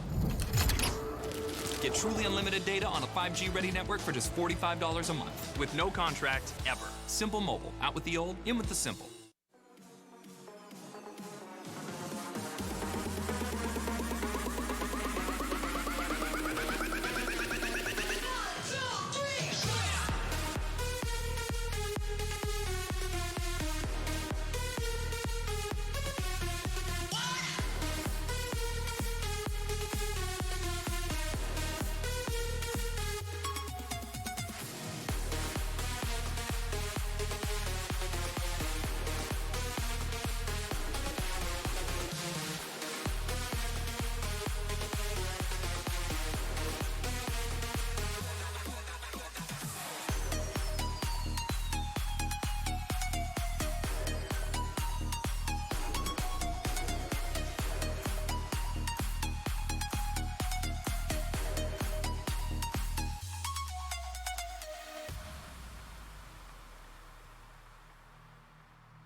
Welcome back to the Pat McAfee Show here, Friday the 13th. It is day one with all sports basically being suspended. And major announcement during that break was NASCAR.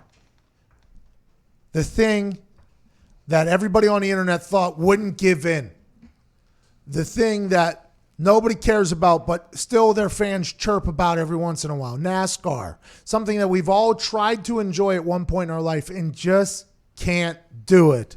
They have suspended and postponed. No! Connor's a big fan. No! I was actually excited to watch NASCAR this weekend and IndyCar on Sunday. But now the NASCAR's given, I won't be able to watch. And I'm kind of disappointed about that. But we pivot back to... It's tough to care, man. I have tried on numerous occasions to watch NASCAR. Glorious sport. I've tried my hardest because I know there's probably a lot of people that listen to this show that might potentially enjoy it. But even you guys have to understand, there's no way there's no way for me to enjoy that. I still wouldn't have watched it this weekend. There's if it no was the only thing on. All right. Joining us now from NBC Sports Boston, Tom Curran. That boy, Tom. Yeah, Tom. What's up, everybody? Okay, so it's Curran. You got that right, Patrick. I dropped a Curran last week whenever we were talking about you, and I apologize for that.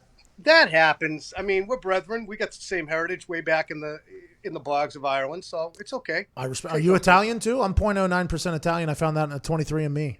Got a little bit of Welsh in me, but no Italian there, as I can tell. I respect that, Tom. Hey, last week you fanned the flame a little bit about Tom Brady potentially ending up with the Niners, a hard push on the outside. How did that thought from you come to be? You are an insider up there. What is the mindset behind that? Well, Deion Sanders had mentioned it. Then Mike Florio mentioned it, and I mentioned it half-jokingly based off of what they said. And after I said that, half-jokingly, coming up hard on the outside, on another radio show, I got an absolute deluge of people saying, don't back off that. Don't back off that. And as we've seen as the week has gone along, or the subsequent days, people like Mike Lombardi, who is as mobbed up as you can find a person to be. He canceled on us today. He's hammered this. He has hammered the idea that it could happen. So, Kyle Shanahan, really, Pat, it would be threading a needle. It would be hitting a bullseye from 50 feet for the Niners to be able to say, okay, we're going to pull this off. We're going to get Brady in here. We're going to do better in 2020 than we did in 2019. And then we're going to get Kirk Cousins. But I do think when we talk about the level of interest out there among teams, this is a level of interest type team as opposed to a passionate one, but it still hasn't been dismissed. I think what I've learned in this world that we're in right now is it's our job to generate conversation and possibilities. This one, we threw out into the world the day after the Super Bowl. We're like, hometown team for Tom Brady. If he ends up at the Niners, we start going through the entire situation. They have a running back in a running game that rushed for 186 yards before contact in the NFC Championship game. They have George Kittle. If he's still as friendly with Antonio Brown as Antonio Brown's people are saying, you bring Antonio Brown in there, they got Deebo Samuel, and they have a defense that's incredible, and their special teams is good. That team potentially wins the next 3 or 4 Super Bowls. We said that. I just threw it out in the air. And then bang, it kind of disappeared. And then you and Florio and the boys, Deion Sanders, brought that back. What is the realistic, in your eyes, the most realistic option for Tom Brady at this point, being in Boston with NBC Sports and potentially having your ear to the ground? Sure, he is not. It's a very, very remote possibility he's coming back to New England at this juncture. It's something I wrote about in December, Pat, that a radical course change was needed for something to break, and that hasn't happened. I really think that Field Yates reporting earlier this week just saying that, hey, here's a reset. The Patriots are waiting for Tom Brady to tell them what they want. Well, that's cuckoo. He's a free agent. He's not supposed to run to the team and say, hey, what's it going to take, for you guys to re-sign me? Here are the things I desire. And then they said the last August offer was still on the table. Apparently, that's the best I could tell from the few tweets that Field sent out on it. So the Patriots have really, since 2017, Pat, shown no indication that they want to marry up long-term with Brady. He wants that security. He wants the feeling of being wanted. I think, long story short, the place that wants him most is Tampa Bay. And as much as people laugh about Tampa Bay and the fact that it's Bruce Arians and that they're a middling team, they had 38 turnovers with Jameis last year. That's almost 5 games worth of friggin' turnovers. You put Brady there, he couldn't turn it over. Brady had 29 picks from 16 through 19. Put him there. That team goes from 7-9 to 11-5, 12-4. He's got Mike Evans. He has Antonio Brown. Who's the other dude? Godwin. Antonio Brown. Antonio Brown, and you're right. He has maintained contact with him and has a soft spot for the guy. You ever been to the harbor down there in the yard or what? Me? Yeah. Why, was I just doing a little bit of two? Was I? Yeah, you smart parked your car there. We have a kid from Boston here. His name's Connor Campbell. What town are you from? You're not from Boston? Winchester. He's from Winchester. Okay, Oh, Connor. Connor's from Winchester? Yeah. And down there in Winchester. Yeah. He, though, has been riding this wave of Tom Brady news harder, I think, than anybody else I know. Is that all of Boston and New England riding it like that? Is it going to be a disappointed, detrimental blow to the Patriots fan base if Tom Brady leaves? Oh, yeah. I think that there will be a segment that's pissed off, and then when the rubber meets the road and you start seeing the team take the field, whether it's with Andy Dalton at quarterback or Jarrett Stidham at quarterback, and the moves that they make. Look, so much of this, to me, Connor, see if you agree with this or not, it's a lot of roster malpractice that's going on. There is no tight end. You knew the Gronk was leaving at some point. They did nothing to replace him. George Kittle was a fifth-round pick a few years ago. Why didn't the Patriots grab him or Mark Andrews or any of these other tight ends who were running around?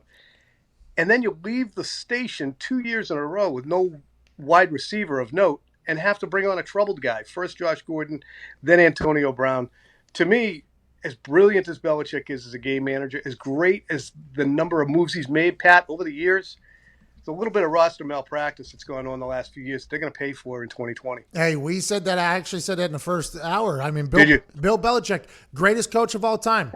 Hands down, not even a question. Him having roster control has led to a lot of success, but Tom Brady's major concerns are with the offensive side of the ball and the roster in itself, and there's not a lot of cap space to make a lot of moves, so that obviously has to fall at the feet of the general manager, which is just so happens to be the greatest coach of all time, Bill Belichick. Everything Bill Belichick has done for the last the last 15 years probably, last 14 years, everybody goes, oh, Bill Belichick has a plan. There's a reason why Bill Belichick is doing that. When he cut Josh Gordon or got rid of Josh Gordon, they're like, Bill Belichick will figure it out. When he's got rid of Teddy Bruschi, when he got rid of Willie McGinnis, when he does all this, Bill Belichick has a plan. But in this particular case, I think it's the first time where everybody's been like, Bill Belichick's losing a little bit, just like Coach Krzyzewski down there at Duke.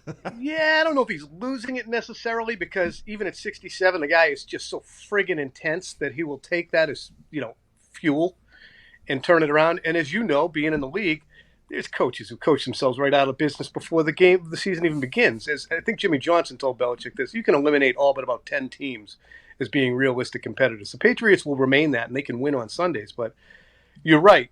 There are so many decisions they've made. Look, the 2010 to 2020 Patriots were built around Brady, Gronkowski, Edelman, and a defense that could hang on by its fingertips until 2018 when Stephon Gilmore turned into what he did. Hey, Tom. So now go ahead, babe. Sorry, I'm talking too much. No, you're not. We love it. That's what you're on the show for. You're on the show to talk. I appreciate it. Don't. Hey, especially with this coronavirus, don't you feel like you're talking too much? Don't save any words with the way the world. You know what I mean? You're right. It's funny. I was with you on the NASCAR too. I mean, I've tried. I used to try with the Rainbow Warrior in the first edition of the Earnhardt. I mean, I just tried. Couldn't do it. I've tried my best. The second Dale Earnhardt Jr., I think he was very entertaining. He never really could get it done. And then Kyle Busch, I like Kyle Busch, but then he starts getting punished for being Kyle Busch. He starts fighting people. It's not the old, and they race too long. You can't keep my attention for that long when I have 4 cars in the garage that are faster than the cars that you guys are driving. I just can't do it. Can't do it. And that's why baseball is what baseball is. Do you think that Hollywood would ever say to somebody, hey, come on, why don't you come and watch our 3-hour movie 6 times a week? It just doesn't work. It doesn't work. Tom. That's why we are where we are. You think the Patriots are going to be a winning team, though, without Tom Brady? Who do you think has more success next year? This is the classic question. Tom Brady goes to another team. It's obviously going to be a contender. Wherever he goes, it's going to be a contender because of the decision he's going to make. Do you think Tom Brady is going to have more wins next year than Bill Belichick and the Patriots next year without? I do. I think so, too. I think the Patriots are more than a quarterback away. And in taking Brady away, it's not going to be a permanent situation where they're trying to repair and mend the roster. But you're going to have some leakage when you pull that Band-Aid off the wound to get it healed and stitched up. I mean, he has been there. Really, I mean, this team, he threw it away 45 times this year, Pat. 45 a game worth of throwaways. So is everybody in Boston just cynical? By the way, like Bill Burr. I mean, Bill Burr, Connor, very cynical individual. Listening to you, I mean, it's like an optimism. It's an optimism in the end. It's just it's like a hilarious. Is this the mindset of the New England area? You know what's funny is yesterday I was on Twitter too, and I just got a wave of, hey, let's pull together here and let's just suck it up for 2-3 weeks here, and we're going to be good. We're going to be fine. Choose optimism. And then today it's just back where I was. It's rainy. It sucks. Tom, we appreciate you so much for your time. Stay safe over there, will you? Okay, stay in touch, bud. That was fun. Thank you. You got it. Tom Curran, ladies and gentlemen. My boy, Tom. All right. So he thinks just like everybody else. It's nice to hear that there are some sane individuals in Boston that, have their wits with them, unlike the guy that we have representing that area. Never have, never will. If Brady does go to Tampa, though, Jameis to New England revenge tour might be in the works. Hey, Jameis can make every throw, can he? He can. He's got LASIK now, too. Your team, their team, good eyes. By the way, if the whole world thinks Jameis could potentially miss out on a starting job somewhere, it'd be hilarious if Bill Belichick said, we'll make him a starter. Josh, you just got his eyes fixed. He couldn't even see who was throwing to her. He threw for 5,000 yards, couldn't see a damn thing. Josh, can you get him not to throw a damn pick every other throw? Is that possible? Yeah, we'll sign him. Nobody else is going to pay him a damn thing either. We'll pay him $8 million a year.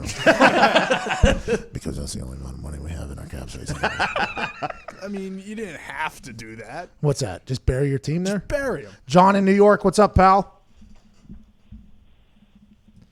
John. See, I was about to go nuts. I was about to go nuts on you, and I know it's not your fault. You're potentially in the middle of a quarantine situation in New York. What do you want to talk about, brother? So apparently Tom Brady's going to San Francisco, right?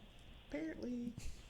Well, yeah, I think so. That would leave Jimmy G in limbo. I have a hot take here. Let's hear it, John. It's limbo. Jimmy G gets traded to the Chargers, not the Patriots. Jimmy G down to the Just Chargers? think about Tom Telesco. What has he had? No mobile quarterback like Tyrod Taylor or Tyrod Taylor is. He's had pocket passers his entire general manager. John, not bad. Not a bad start. I mean, they have Tyrod Taylor literally on the roster right now. They do. He's in New York. Barely. Give him a break. That little redhead kid on the news. John, thanks for the call. Well, stay safe over there. Sanitize your hands. We don't think Tyrod's going to be the quarterback of the Chargers, do we? We have no idea. I have no idea what's going to happen with anybody. I honestly have no clue. Where's Teddy Bridgewater? Nobody knows. Nobody's even talked about it because the only person that matters right now is Tom Brady. And some people listening might be upset about that, but literally the 42-year-old man controls where everybody else ends up at. This COVID-19 and this mass free agents for the NFL quarterbacks make me question everything about my life. Go on. I don't know anything. When? Well, we already knew that. When did you? Like 4 months ago. Attaboy. Yeah, you did. Yeah, you did, Diggs. Let's go to David down there in Houston. David, what's going on? The Astros stink. Hey, man, I'm just waiting on the gear to go half off, man. See if it comes back. I should get in there for cheap and a date. I just can't hear what he's saying. He's in a submarine. He's quarantined in a submarine down there, yeah. I was in a submarine when I was a child down there in Aruba. My family went on a trip. Yeah. Saw a barracuda. Let's go to Zach in Denver. I saw a barracuda. Dangerous. Hey, Pat, what's going on? How you guys doing? Hope everybody's healthy down there. I got a little bit of a conspiracy theory with all these owners closing down all the sports for the foreseeable future. Billionaires don't like to give up money. That's what you said. I agree with you. So I decided to crunch some numbers. In COVID-19, it's attacking the older generation. And I took all the principal owners and looked at their age, comparing to the data we have now. They could have 6.88 fatal cases of the virus if it goes through all the principal owners. I think they got on a group chat that they have with all the billionaires, and they said, hey, guys, let's cool it off a little bit. Let's take it easy, see where this thing goes. Looking after themselves. What numbers did he crunch? I mean, it was a player that got it. It wasn't an owner. Well, yeah, but the players talk to owners sometimes. I think you took the 32 owners or maybe the owners of all the leagues and then took the 4%. So there's 6.88 fatal cases of rich old whites. Correct. In all of the owners of the leagues. That's a good stat there by Zach. If I was the owners, by the way, I would say no thank you. Mark Cuban, when he was speaking about this entire thing, he mentioned his mom, who's 82 years old, and worrying about her. How old's Mark? Cubes? Yeah, how old is Mark Cuban? 50s for sure. Mid-50s probably. Which, by the way, is not out of the woodwork. If you listen to some stats that are coming out. 61. I think he's in his 60s. Yeah, 61. Yeah, he looks good, by the way. He's a guy who, by the way, I wish he would just,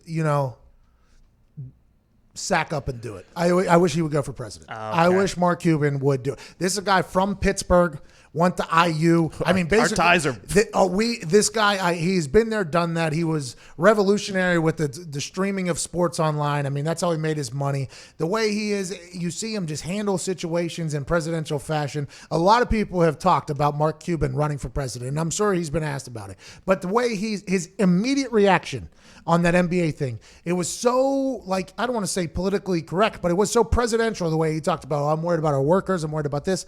And in the back of his mind somewhere, it was like, we make $4 million a night in this arena, the business of the Mavericks, the NBA, can we suspend it? Will people still think it's hot? We're getting very hot right now. Ratings are up. But all he decided to talk about and chose to speak about, and this might be because that's his immediate reaction, that's the type of dude he is, which is even more so what I'm saying about him. I think that guy at some point needs to make a run. Come on, Mark. Let's go, pal. We need our bests up there, right? Just like Mike Adams, who retired, said that if the faces of the NFL would be a part of the NFLPA, they assumed that negotiations with the NFL would go better. Chris Paul is the head of the NBAPA. I know LeBron's a big part of it. And when we're talking about running America, I think we should have our best minds up there. I just think we should. I think Mark Cuban's one of them, and I think he's handled himself here in the last couple of days in that type of fashion. Well, that's how dumb Major League Baseball is. They've turned him down twice, basically, as an owner. Yeah, he wanted to own the Pirates. And the Cubs, and some maybe Texas Rangers, too. And I think the NFL, he tried to get in the NFL, too, and they said no to him. Stupid. Because he has personality. Mm-hmm. What's he going to do, yell at a couple refs and umpires? Grow up. Grow up. Grow up. Grow up. Grow up. Will in Orlando. What's going on, Will? Hey, Pat, how's it going? Not too shabby. I heard they shut down Disney World down there in Orlando. Is everything all right? Yeah, it's crazy. So I'm wondering what is going to happen to the sports betting in Vegas when there's no sports going on? Very interesting, because we have a large partnership with FanDuel. We love FanDuel. The greatest sports book that you could possibly have is FanDuel, the easiest and best mobile sports betting site. Now, granted, there's only a few states that are alive, 5 of them, and they have brick and mortar sports books in places like Fort Wayne. Diggs was in one last week, and other places, New Jersey and all that stuff. I have no idea what happens with that world. I honestly have no clue. The ticketing world, our friends at SeatGeek, I have no clue what happens with that world. Obviously, when there's no sports, a lot of things that strictly revolve around sports are going to take a hit. I think the sports betting world made so much money, enough money, that they'll be able to withstand maybe a little bit of a lapse here for the next couple weeks. But I think whenever people come back, whenever games come back, and whenever the betting comes back, I think it's going to be bigger than it's ever been. And I can't wait for that day, because you never know what you have until it's gone. And when the sports world's taken from us, and when gambling's taken from us, I think we're all going to want it back very, very bad. I was listening to one of the owners of the Vegas sports books, and he put it as if they normally take in $100 million during the NCAA tournament just on bets. So that's a lot of money that they're going to be missing out on. See you later. Speaking of money missed out on, we have one more ad read. Ladies and gentlemen, he's from Chicago. His parents are from Cuba. Cubans eat. Thank you, Pat. Did you just give snaps to yourself like this was a I didn't think the camera was on me yet. Oh, you were getting snappy with Foxy. You were snapping to Foxy to cut that thing I was out. giving myself No, those are definitely poetry snaps. Yeah, those are I thought the poetry camera snaps. wasn't on Hey, me. by the way, a reading by Zito. Thanks, guys. Thanks. Means a lot. The perfect hire can have an impact on your business for years to come. So when you need perfect car? Let me go back. The perfect hire can have... hire. Yeah, I'll go again. I'll start again. Thank you, guys. Thank you. The perfect hire can have an impact on your business for years to come. Sorry. Oh, don't okay. mind me. The C perfect at the tire. end of perfect. And the T and the space just gets eliminated. I'll start again. That's on me, guys. All To right. the top. Please, thank you. The perfect tire can Oh, I'll start from the top. The perfect hire can have an impact on your business for years to come. So when you need to find the next person to help grow your business, LinkedIn Jobs will match the right talent with your open role fast. Host, please explore the LinkedIn Jobs platform with features. LinkedIn has over 675 million members worldwide. LinkedIn Jobs screen candidates with the hard and soft skills you're looking for so you can hire the right person fast. What are the soft skills, Zeke? Oh, let me tell you. Things like collaboration, creativity, adaptability. LinkedIn looks beyond the work skills and puts your job posts in front of qualified candidates who match your business requirements perfectly. Should I call to some action? Please do. You got it. Find the right person for your business today with LinkedIn Jobs. You can pay what you want and get the first $50 off. Just visit linkedin.com/Pat. Again, that's linkedin.com/Pat to get $50 off your first job post. Terms and conditions apply. Let's get to one last phone call before we have a hard out, and we'll see you on Monday for sure. Let's go to Roly Coley in Texas, the man who murdered Evan Fox. What's going on, Roly Coley? What's up, guys? I was just calling in because you guys were talking about doing some office games, and I would love to see some office wheelchair racing, like Days of Thunder style. And it would be a big plus because it would give Foxy a chance to actually win something in the office. I knew there was a burial coming. Yeah, respect. Oh, I love that. Maybe. Hey, I don't know if we're allowed to do that, though. We'll have to consult with Roly Coley off air to see who would get offended if we did wheelchair games. I assume a lot of people. But next week, we are going to be live on our YouTube a lot and at a very regular basis. It is our job to be side by side with you as we battle this ass that is COVID-19. You might be quarantined, but you will not be quarantined alone because in the palm of your hand will be a show that stands by your side the entire time, and that's youtube.com/The Pat McAfee Show. Have a safe weekend. Wash your hands, wash your ass, don't talk to anybody. This has been the Pat McAfee Show from Indianapolis, Indiana! We will see you on Monday. Same Pat time, same Pat channel.